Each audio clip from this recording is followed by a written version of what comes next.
All right. Awesome. Well, thank you everyone for joining today, and thank you, Brian. I'm really looking forward to this presentation. My name is Courtney Vaughn. I am a Métis woman from just outside of Sault Ste. Marie, Canada side. I am a PhD student at Lakehead University, focusing on Great Lakes Health in the Department of Health Sciences, and I work with the Lake Superior Living Labs Network. And we are a network that is cross-border, multi-hub, and we're people just trying to connect people who care about Lake Superior, make room for collaboration across the borders, and within different communities. So we're really excited for this webinar series to bring some great minds together, who are doing awesome Great Lakes work. And the first of our speaker series is Brian Huberty. So Brian is a remote sensing advisor for SharedGeo, which is a group of geospatial experts dedicated to creating open source maps for complex challenges. He also serves as the president of the Minnesota Forestry Association, bringing decades of expertise in forestry, remote sensing, and geospatial resource inventory items and systems. Um, Brian has spent his career advancing digital mapping and geospatial technologies, and his work has contributed to high-resolution forest and vegetation canopy maps across the Great Lakes Basin.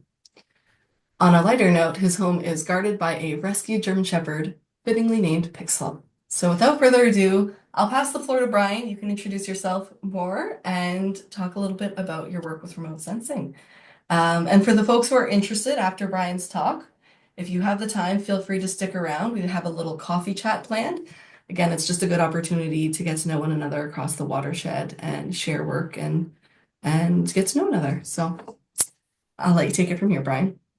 Okay, you need to change it to coffee talk in honor of Mike Myers. You're gonna have to let me share my screen, Courtney,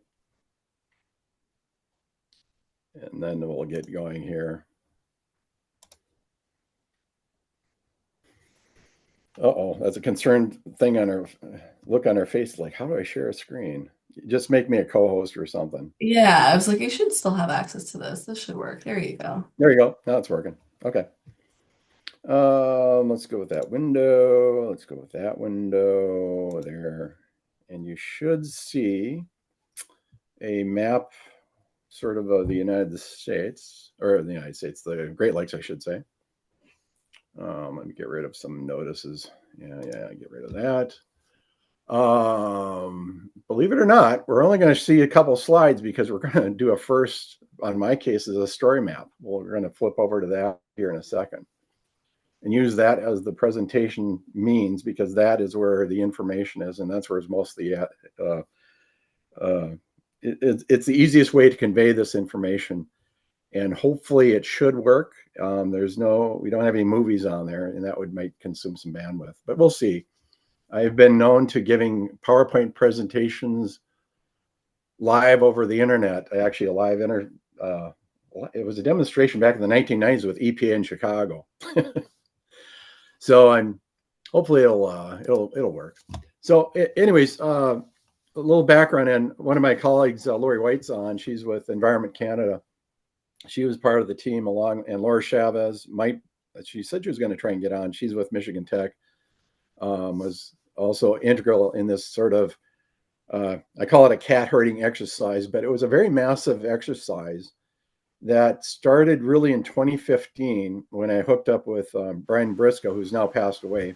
He was the Canadian remote sensing expert for radar sat specifically with Natural Resources Canada. I actually knew him a lot longer than that, back in the 1990s.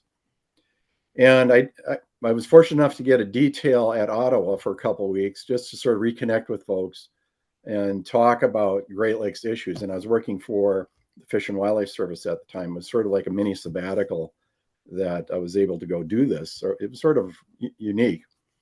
So we sort of revisited some plans that we tried back in 2010 to get rolling, but again, due to politics and so forth, organizational structures, we couldn't get it rolling. But in 2016, we got EPA, Kevin O'Donnell and crew to fund this project. And it was the second Great Lakes Restoration Initiative project that I got. First one was back in 2010. But this one was focused on trying to develop a variety of products across the basin due to a lot of opportunities. So here's just a short, it's actually a long laundry list of a lot of the people. I'm sure I missed a couple on here. Sarah Banks from ECCC, Tom Holiner, CPA, going from the bottom, Lori Whites, who's on, Kevin Murnahan, Brian Briscoe, Brandon Crumweedy with NOAA, Mary Ellen Miller, Mike Battaglia, Colin Brooks at MTRI, Laura Chavez. And then the SharedGeo guys is mostly Jim Clausen, who did a lot of the heavy lifting there. Jennifer Corcoran got us access to a supercomputer through a grant. And then Keith Pelletier did the image object work, and Joe Knight was his advisor. And then Paul Morin with the University of Minnesota Polar Geospatial Center, who's recently retired. So with that, I'm actually going to switch over to the website. Are you seeing the acronym for the logo called Great Lakes Alliance for Remote Sensing? Okay. So if you're going to write anything down, just write this web address, glars.org, for Great Lakes Alliance Remote Sensing.org. And that's sort of your home base of where to go looking for data as I go through this website with you. And what we're tackling is, and you guys know this, is this Great Lakes Basin. And it's still troubling to me to this day. We're trying to convince EPA you need to be looking at not just the Great Lakes themselves, but everything flowing into it. And the basin, the land area actually isn't that large when you look at this map in orange. And that's sort of emphasized the significance of how to look at this as a whole system. And wetlands, of course, was my job in the past with the Fish and Wildlife Service. And that's sort of your natural storage sponge, whatever you want to call it, for feeding into the Great Lakes. So we had this study area of the basin, including the provinces and the states around there. And then we're also focusing on the shoreline buffer and these little square rectangles. Those are sort of our radar sat collection points. We couldn't get radar sat coverage for the whole basin, but I'll explain that in detail in a little bit. Here's a nice view of the basin from the space station. And actually, Laura and I were just exchanging emails on this. They have, you can actually request astronaut photography through NASA. And she's going to resubmit that request here in the near future to continue those. They're sort of nice, happy snaps, but they provide another perspective, like showing people that, yes, it's a large part of the Earth with a lot of water in it. So at this stage, we'll go through this, but the areas that we are trying to identify in terms of what was easy to derive for information from remote sensing. And that's a challenge with a lot of organizations. We come up with these inventory schemes. We want to get this, this, and this, but in reality, to actually get that information requires a lot more time, money, and energy. But if we look at it from the remote sensing side, there are some things that are easily identifiable and obtainable. And it actually might make work much easier for everybody involved. So for example, when we get down to the inundation extent with the National Wetland Inventory, we really had a guess of how long wetlands were inundated through time. And you'll see some maps of the Lake St. Clair area over a 6-year period where it changes substantially. So in a 1-year period, you might have a wetland that's, semi-permanently flooded, but the next year might be permanently flooded. So it really changed. It's really a different approach of how do we actually measure specific elements instead of guessing what they might be on the landscape. So wetland gain loss, again, these were sort of goals, and some was demonstration, invasive species change, surface water extent, inundation extent, so water level changes. This is one that was Brian Briscoe's area that we'd love to continue diving into in the future. Canopy height changes, habitat assessment, and maybe an update to the National Wetland Inventory. So this is one example of this workflow. And again, getting all these players have specific unique capabilities and so forth to get this information going through this process. And this is just a simplified, quite a bit of a simplified example of trying to get back an example through this whole system. And you'll see how this sort of comes up in a bit. So GLRI, there's a link to it. The EPA funded it. I was sort of the cat herder. One of my challenges in life was to get actually a written agreement by the National Geospatial Intelligence Agency and Defense Canada on allowing us access to not classified imagery, but the commercial imagery, meaning worldview, RadarSat, and so forth.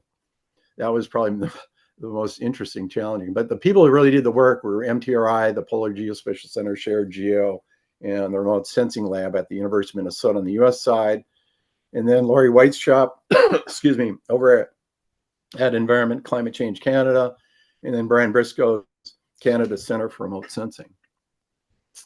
Then there were also these other collaborators. Give me a second.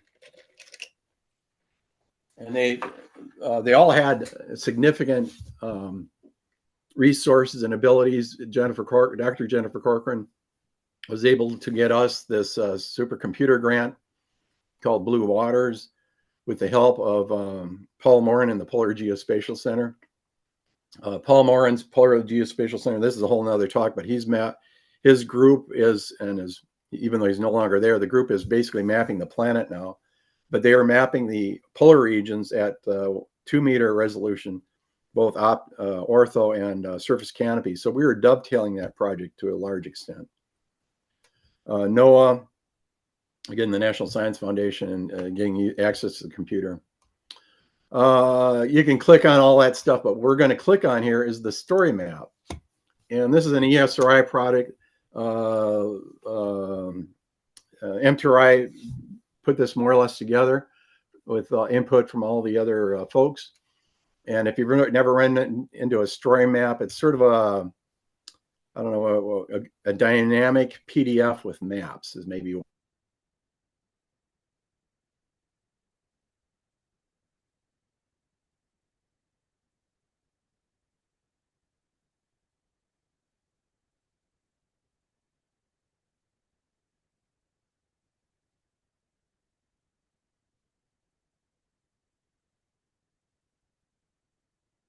Sitting in a Phragmites patch, and I think this is a water level sensor that was being placed in the wetlands to measure water level changes over time.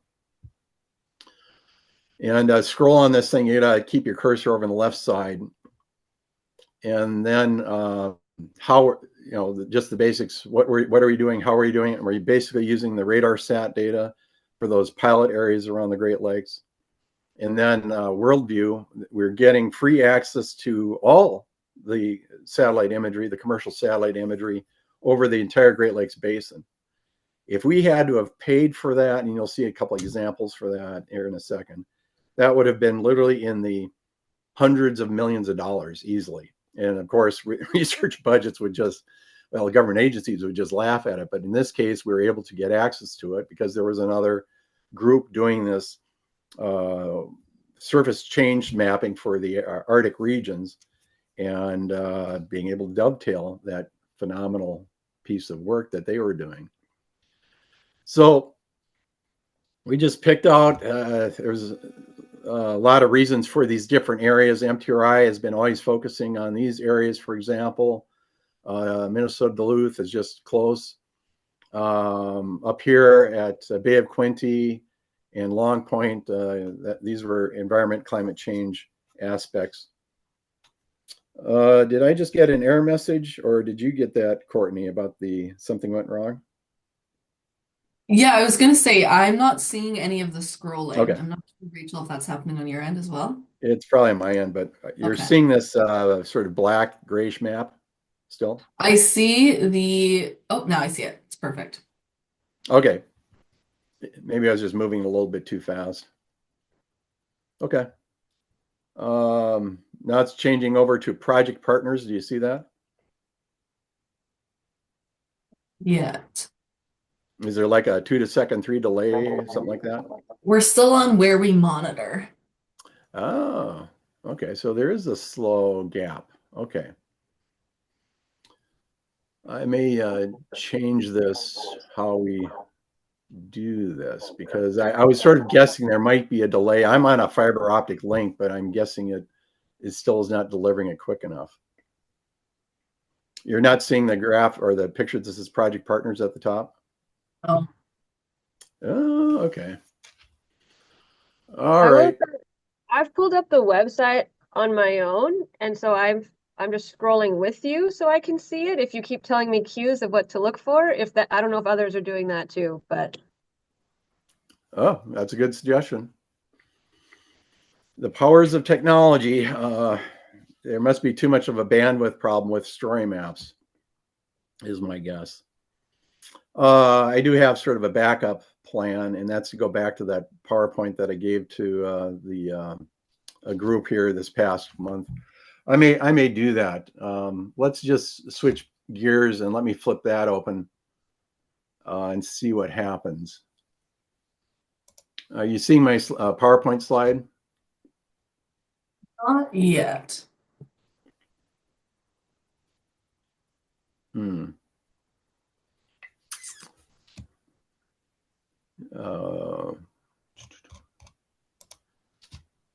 It's a title slide called Wetland Mapping, Avoid Getting Stuck in the Muck.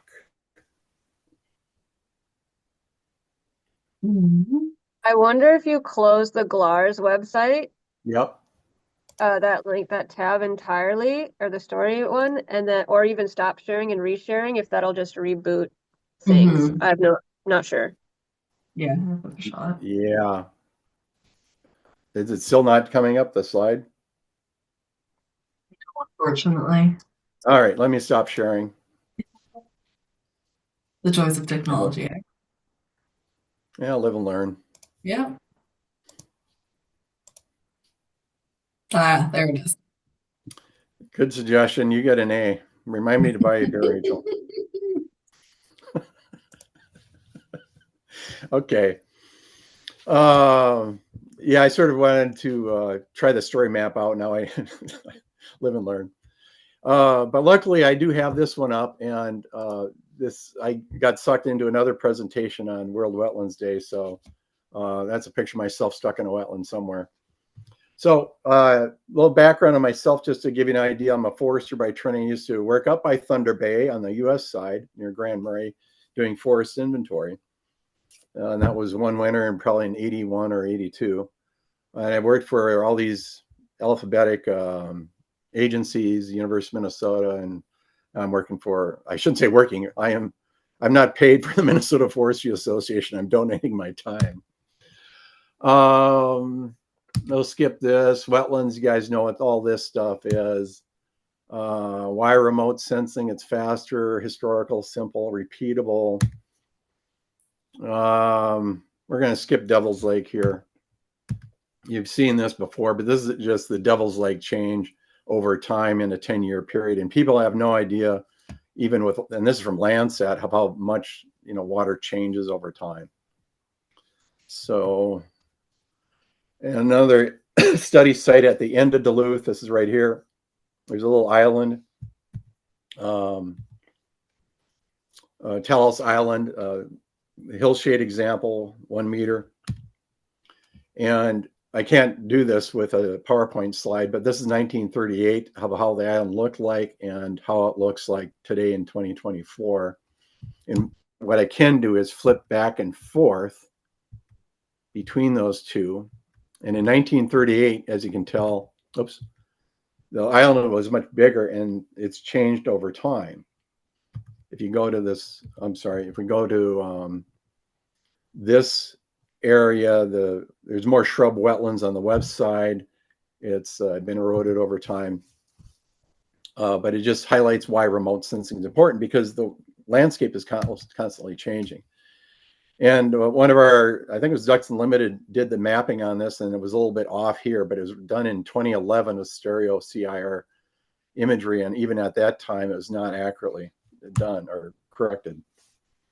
So this is my theme for the United Nations. Why are we mapping 4-dimensional wetlands with 2D technology?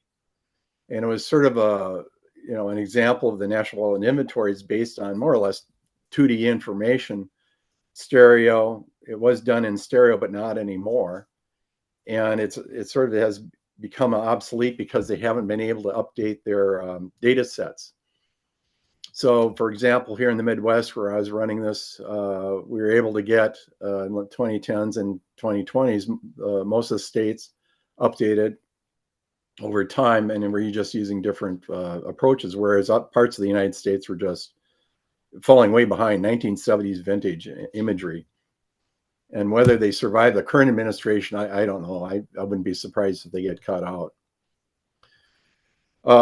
Also, what was this? This was the data source image scale. Yeah, the 1 to 40,000. This is old NHAP photography. We were doing at a higher resolution for the most part for those states in blue.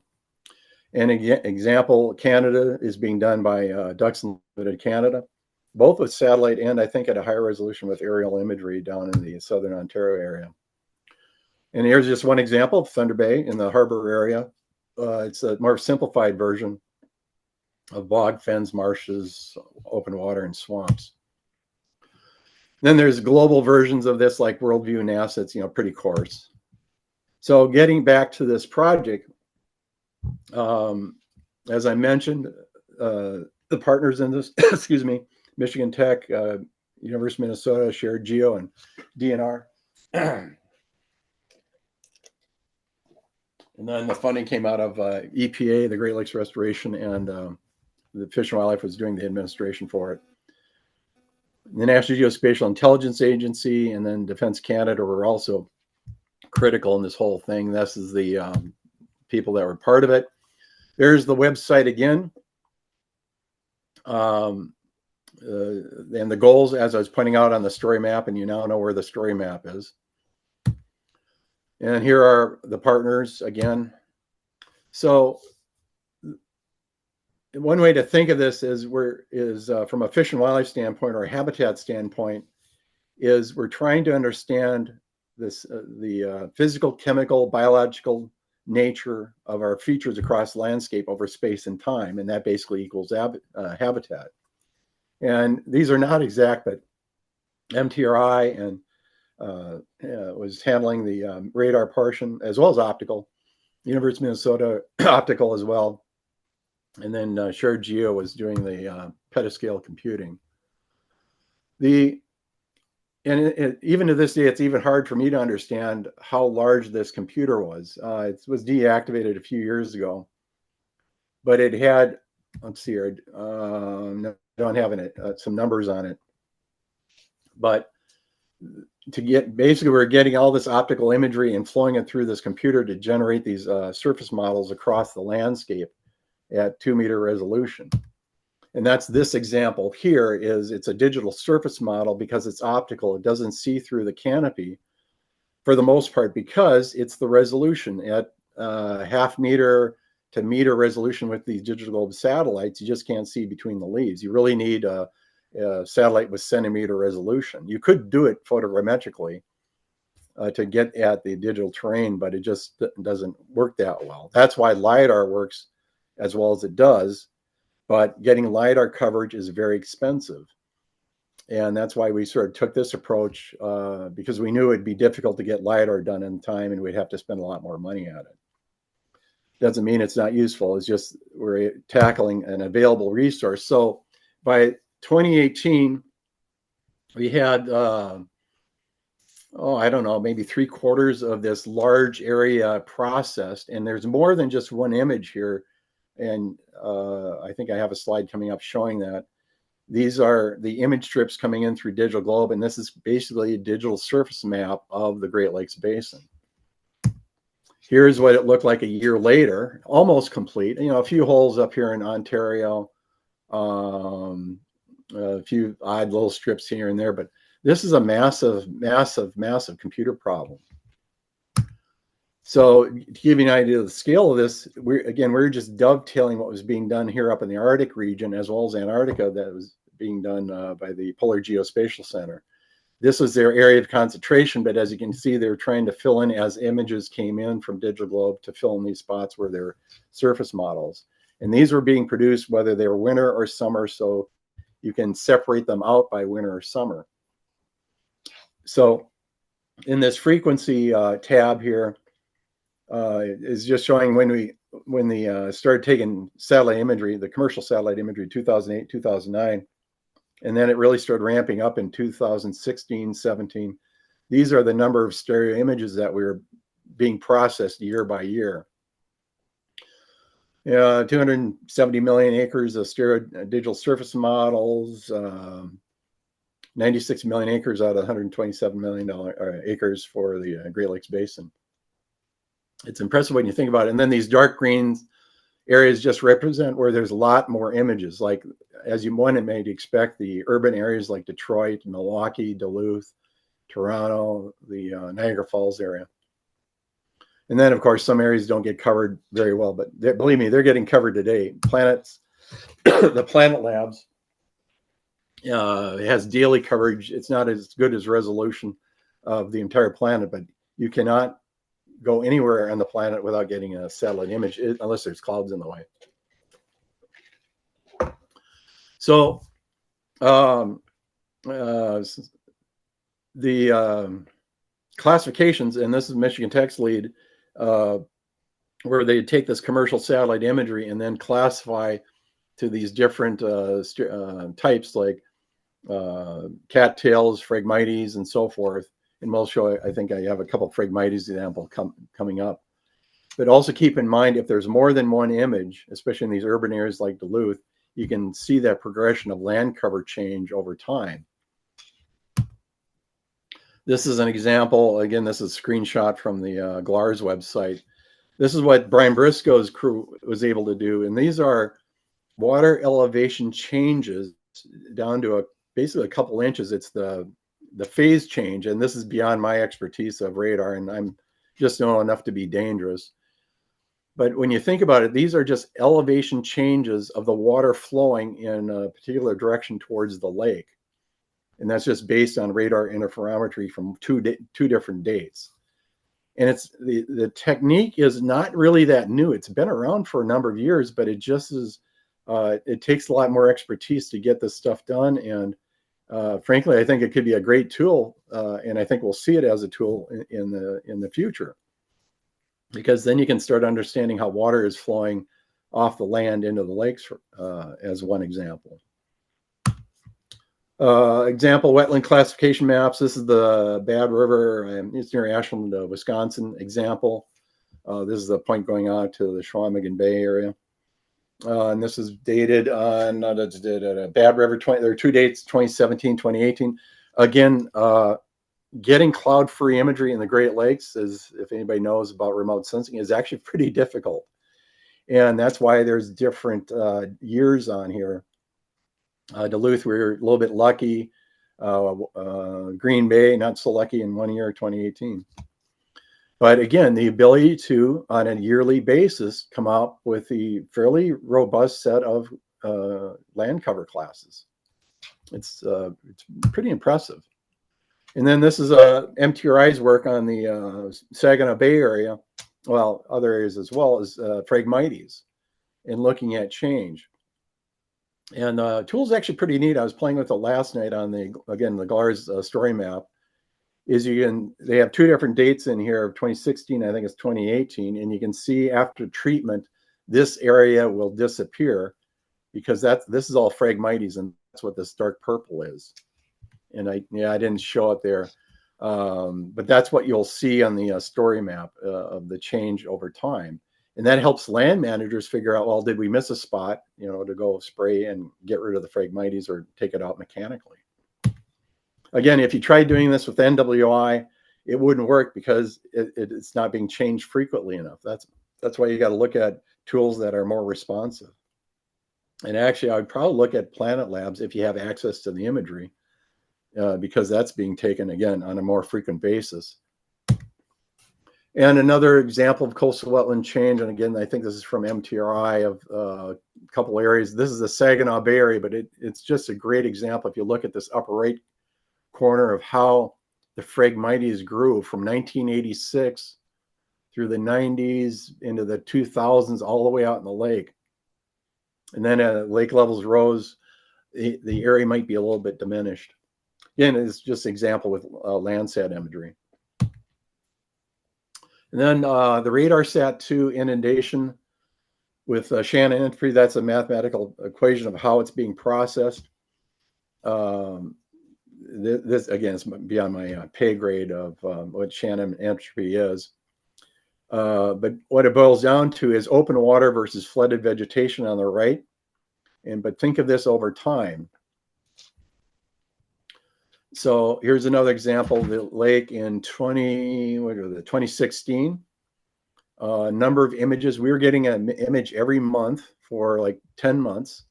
And we could watch and see the lake levels go up and down, as well as the saturation from weather events over this delta. And I can't remember if I have an example of the over a 6-year period. But again, when you look at these bird foots deltas, this changes dramatically year after year and even throughout the season. And this gets at a better example for, let's say, waterfowl habitat. And I forgot there was a student working with MTRI that was researching this. It was a rail, I think, that she was looking at, and they were nesting out here in the very fringes. And this information was helping her, I think, identify potential habitat sites as well, maybe population trends, because it was a sort of endangered rail. I think it's a rail. Yeah, here's the one that's a classic image. 2016 on the upper left, 17, 18. 2019, 2020, 2021. You just have to stare at this a little bit. And the best way to do it is look down here.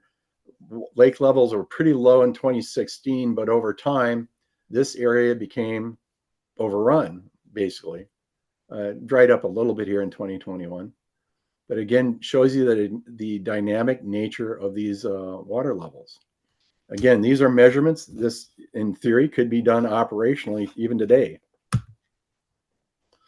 A plug for Michigan Tech's website on wetlands, MTRI Research Institute. They're part of Michigan Tech University, but they are in Ann Arbor. They do wetlands, and they do it really well. Barham is he was over in Canada, over in, I forget, Nova Scotia. And he's down at Syracuse right now at New York teaching, and he and his group are doing a lot of global type wetland mapping across the planet. It's pretty impressive. And this is my last slide in this series, and I'll just have to shoot for questions and answers here at the end, just because my experiment with the story map didn't work out as well. There are global wetland maps out there, like the Global Wetland Watch. They're using Sentinel. All this stuff is free. And they are using ALOS as well. In time, they'll probably be using artificial intelligence. But from a resolution standpoint, it's still not as good as what we were able to do in the Great Lakes. It doesn't even come close. Because that's 20 to 30 meter resolution, and we were below 1 meter resolution with the optical side. Yeah, the reason I'm putting a plug in for AI, people get scared of AI. This is the Talos Island example, but I'm also pulled up this. It's from the Apollo mapping. It's called the Image Hunter. You can go there and basically zoom into this area, and I just highlighted this graph, and there came out with 1,064 commercial satellite images. Some of it's Chinese, some of it's Korean, Japanese. Whoever's got commercial satellites up there, they are acting as an image broker. So you can get a lot of information. If you know a specific time period that you're interested in, maybe a specific resolution, there's data available. You just have to pay for it. That's the downside. So yeah, that's my sort of humor shot. Go to glars.org. And don't get stuck in the grizzly's mouth either. So with that, I'm going to stop sharing. And I see Dorothea's on. She's from Michigan Tech. And Lori White, are you on? Oh, there's Laura Chavez is on. Why don't you guys tell me what I missed? Hi, Laura. How you doing? Haven't seen you in a while. Hey, Dorothea. Hey, good to see you. Nice presentation. Yeah, really nice. Well, now you know, never use a story map. Yeah, anything with ARC when you're doing a presentation always freezes up on you. But we do have that linked page, greatlakesgeospatial.org, which Yes. has recordings because we had a Wetlands Wednesday webinar series. I was just looking at it. I was just going to tell the web developer that the videos are not showing up right now. But there's several on there from different people doing some really cool stuff. Some remote sensing, some field-based studies. Some a mix of both.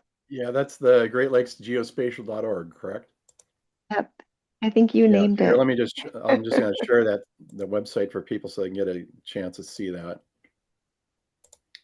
And that's the one, right, Laura? Yep, that's it. Yep. Yep. Great Lakes geospatial.org. I forgot about that one. Thank you. I think it was linked from the GLARS page. More than likely. This is where the story map is hosted. Yep. Cool. Is Lori White there?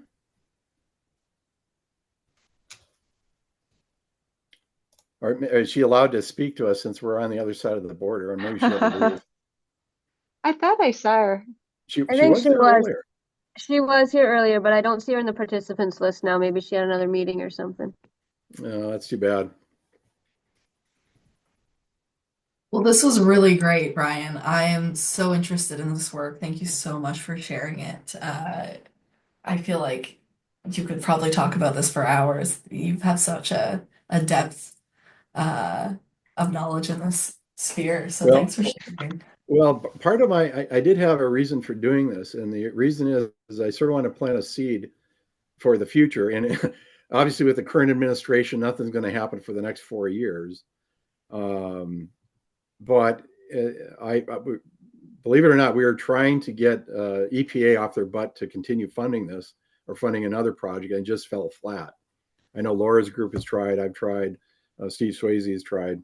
But I think there's reason enough to say, hey, we really need to continually look at the basin as a joint project because it's in both nations as well as the planet's interest. Go ahead, Frank. Yes, thank you very much for a really interesting presentation. I'm wondering how much linkage and use is happening between a group such as yours and the different municipal or local governments. A little bit here and there, but on the scale, that's the problem in terms of time and energy. Talking to all the different governments, ideally we should be, but again, it just was time and resources, and we're just really concentrating on the technology at the time. And do you have any suggestions? Well, again, I'm always kind of pushing the envelope wherever I can. But we certainly, and I'll speak to the area I come from, Thunder Bay, we have a municipal government. I'm generally familiar with their mapping section, and it seems to be current, if you will, in terms of technology. We also have a conservation authority that looks at the watershed for let's say, the region. I know that they struggle now with budgets and so forth due to government views. And I'm just kind of thinking about them and how they might start to utilize what you've now pioneered. Well, the bottom line for any organization, if you're in any kind of land management, whether it's urban, rural, doesn't matter, is you are in the business of monitoring and managing that landscape, whatever it is. And you got to know what's there, where it's at, when it's there, and so forth. And this is just fundamental management 101. And a lot of organizations, I'm not picking on municipalities, I've seen it happen with state agencies, federal agencies, and so forth, is they don't know what the hell they've got. So, for example, if I put my forestry hat on right now, which is over there, we're working on a project to do a forest structure inventory map of Minnesota, because there is no forest inventory for that matter, on private lands. It doesn't exist. It doesn't exist for the most part in the United States. It exists with state agencies, a few tribes, federal agencies. But from a forest management standpoint, this is embarrassing when you think about it. And we talked about this, my colleagues, 40 years ago. And when you look at what just happened in Los Angeles with the fire, and the same thing in Hawaii, well, also in Canada 2 years ago, is you need to understand where your jack pine forests are, because you're not going to send people in to go fighting fires there. Those things burn up faster than you can imagine. So it's in our best interest for not only forest management, for fire management, but also for the forest carbon. How much forest carbon is there? Are you managing it? Is it growing over time? How much is there? Because the sustainable aviation fuels industry is starting to ramp up. And the only way you're going to get diesel, well, jet A fuel, and naturally, is out of probably wood from a production standpoint. It's not going to be corn. So there'll be increasing pressures with our forest landscapes here in the near future. So again, it gets back to those fundamentals, not just for the municipality of Thunder Bay, it's for everybody.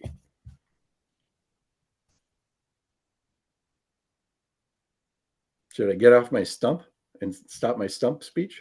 This is great. No, this is so interesting. Rachel, I see you how to. Yeah, I'll ask a question.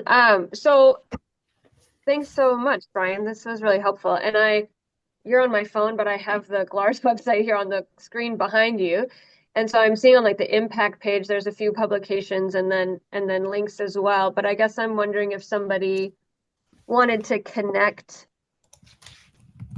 with GLARS overall, or maybe somebody more specifically, they could follow a link. But like, what might be the best way to reach out to get looped in, or say, I'm working on this project? Is there data we could share? I guess I'm wondering, how might people proceed to benefit from all this great stuff folks have put together? Probably the best is go up to the contact us label. And, oh, yes. Yeah, and it'll go to the SharedGeo folks, or contact Laura's group over at Michigan Tech. You can contact me.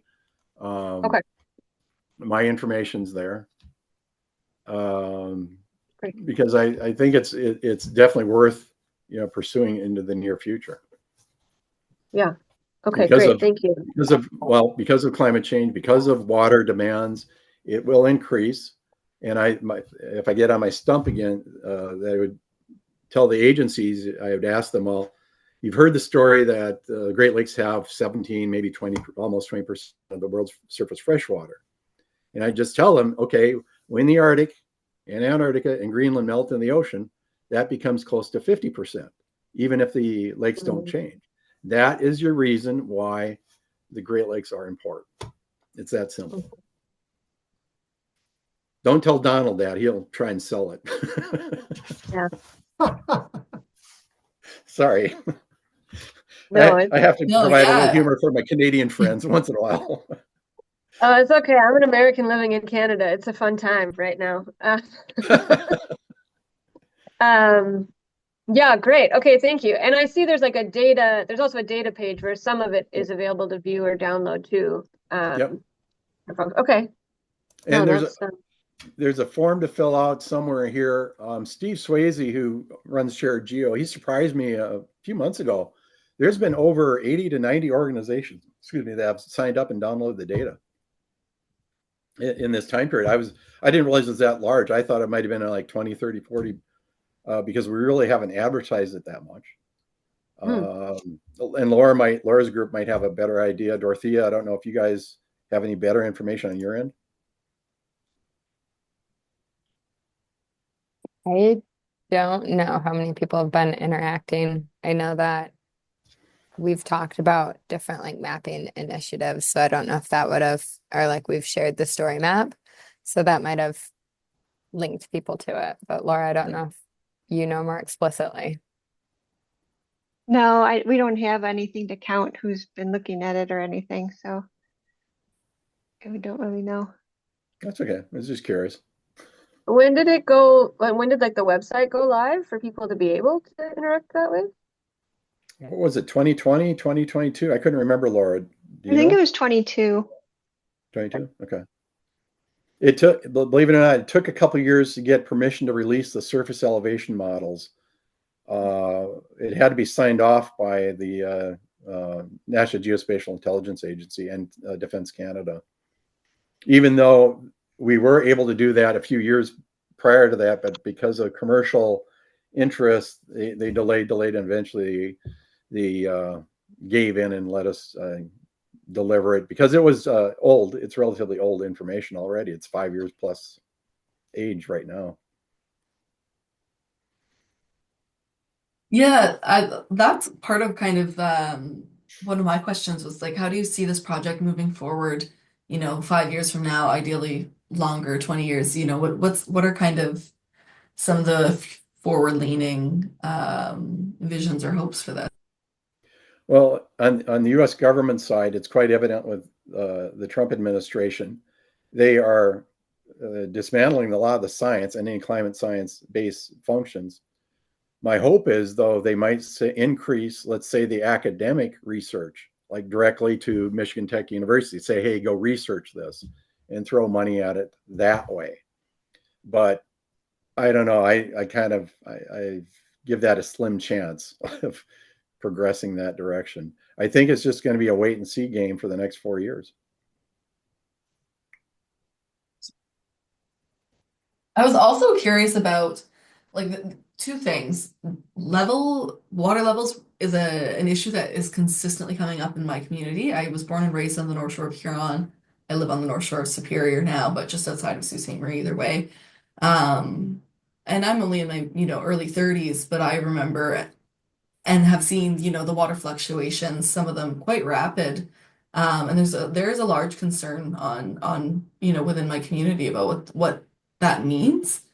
What I'm hearing from you is that water fluctuation is, levels are, that's a natural occurrence, but is there anything that's sticking out to you that goes beyond that natural fluctuation?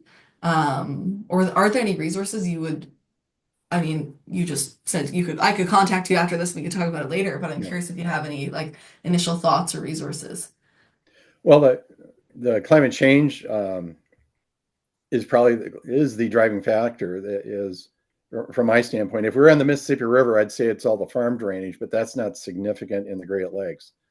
I've witnessed, even to my surprise, is how much Lake Superior has dropped just here this past year. It was at a high level, not last year, but last fall, 2024, no, 2024, no, 2023 in October that summer. And then this past year, I was visiting my sister Barbara is running the AOC over in the St. Louis estuary. The beach at the Minnesota Point is way out there. Just amazing how much water has dropped. So part of that might have been due to the previous winter where there was no snow. It was very unusual.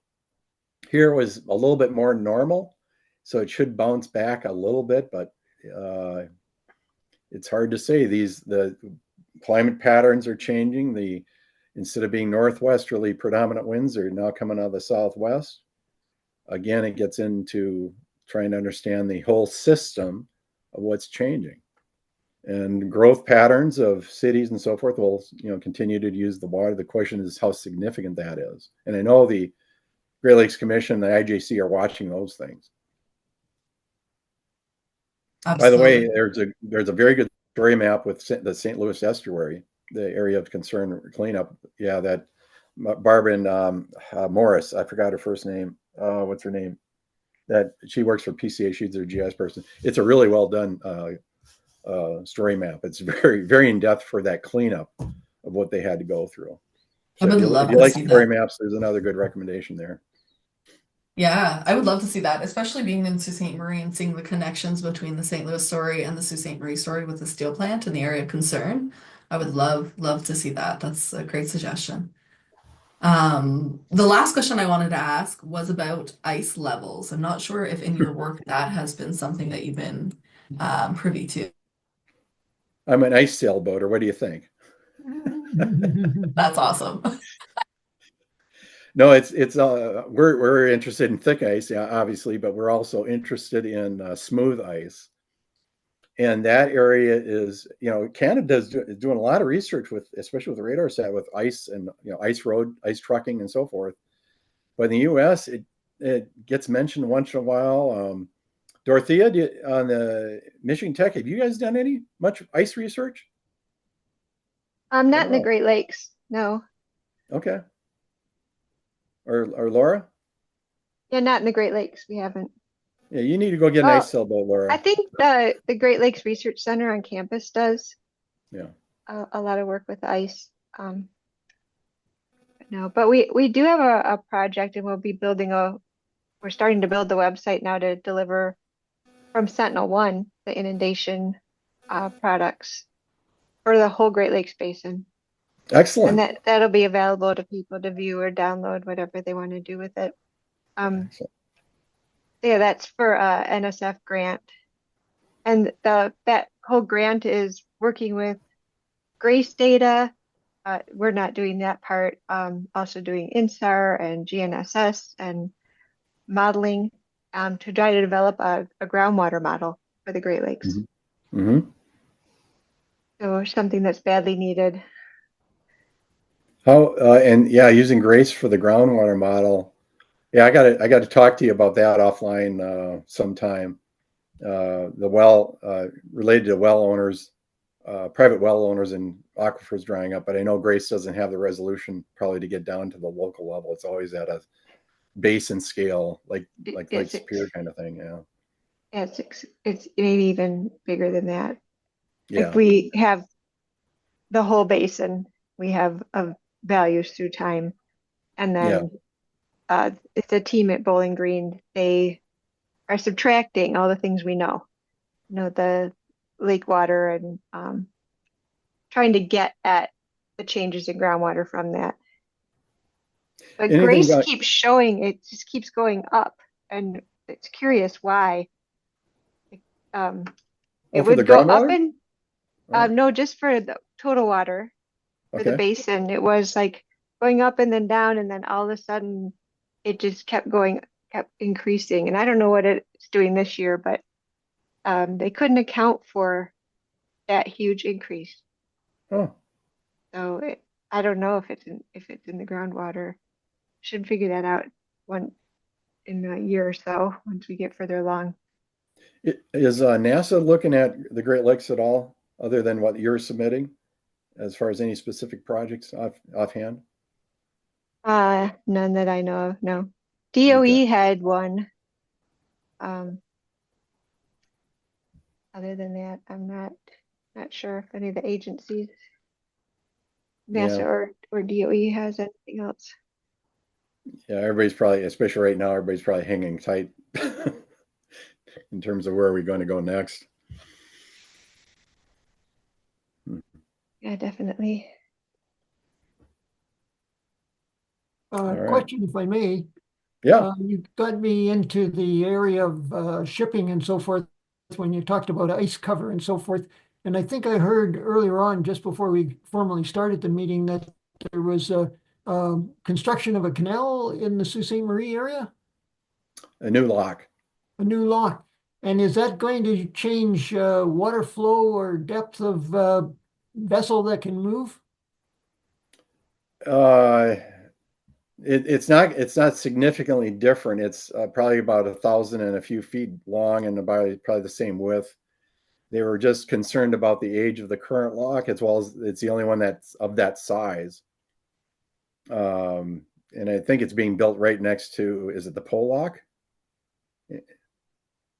I don't know my locks over there. Yeah, I should know this. I'm right there, but I'm not a lock person. But it is right beside the original lock right now. Yeah, so Yeah, it's So it's that's your next speaker right there, Courtney. Get somebody from the Army Corps on. yes, yes. so I can take it that it's more a replacement than it is an upgrade, more or less then? I would say it's an addition, and it's not going to really increase traffic that much. It's just partially because, as I recall, the locks are just old, and they never built two of the same size for that for the 1,000-foot freighters. Oh, okay. And let I'm me go pretty back. sure it's the steel industry that's really pushing it. Although the cruise industries is getting larger as well. They were last year. Whether they're going to come into the United States anymore, I kind of doubt it. Well, let me get to the bigger picture.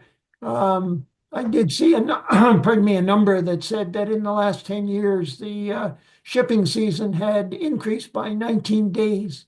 And so I'm wondering what the projection line is for obviously an ice-free 12-month a year shipping. Do you have any sense of that?